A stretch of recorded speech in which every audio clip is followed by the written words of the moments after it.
It's no secret that I'm very big on using Nintendo 3DS. I mean, just basically the SI will work, but basically I'm using Potato Computer as my programming platform. And I think that's good for beginner, basically, because it's compact, it's convenient. You don't have to install anything, and it works immediately. And you can see that it's actually works very well over here. You can change the number of tickets just by using the pad, number of slots, and current slot maximum number, and you can change everything over here. Now it's kind of convenient if you want to see the result, and basically it puts the numbers right there.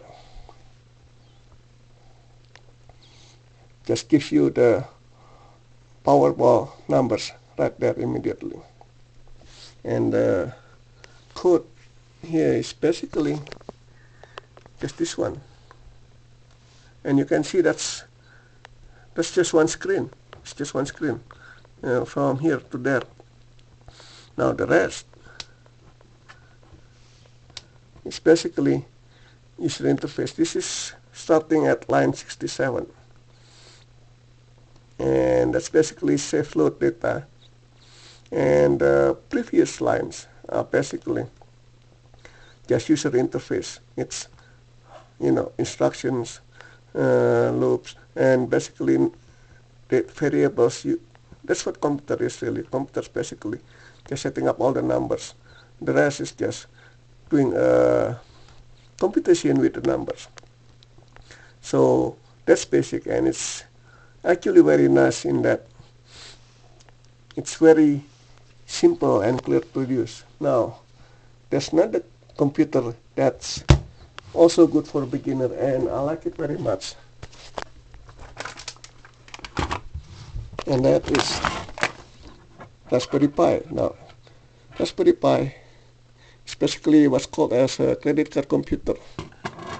You can tell there's a network connectivity here. That's USB, that's HDMI, that's the power, and you can see the card, SD card, and so you just put in the SD card in there, and it just runs it. And Raspberry Pi is excellent for messing around with hardware. This one is from Adafruit Industries, and that's just a LCD screen, and you have buttons over here you can push over there, and you can program this with Python very easily. Now Python is standard programming language in Raspberry Pi. It's endorsed over here. That's about getting started with Raspberry Pi, and it basically is either Python or Scratch. I'm not going to mention about Scratch because it's so easy. Basically I just look at different shapes and just assemble them, and suddenly I got a program. So that's so easy. Programming the Raspberry Pi is basically Python. That's the official recommended language. Now, I don't recommend basically going to Python from scratch.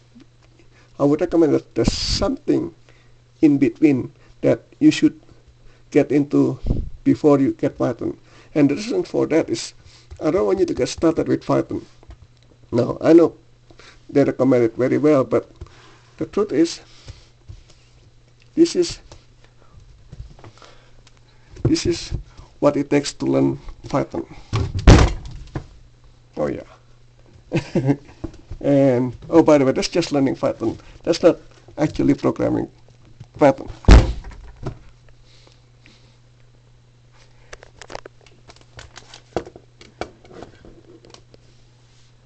That's about 3,000 pages right there, and it's written in the language that's dry technical knowledge that basically makes me fall asleep, and that makes the rather thin book rather suspect in incomprehensiveness.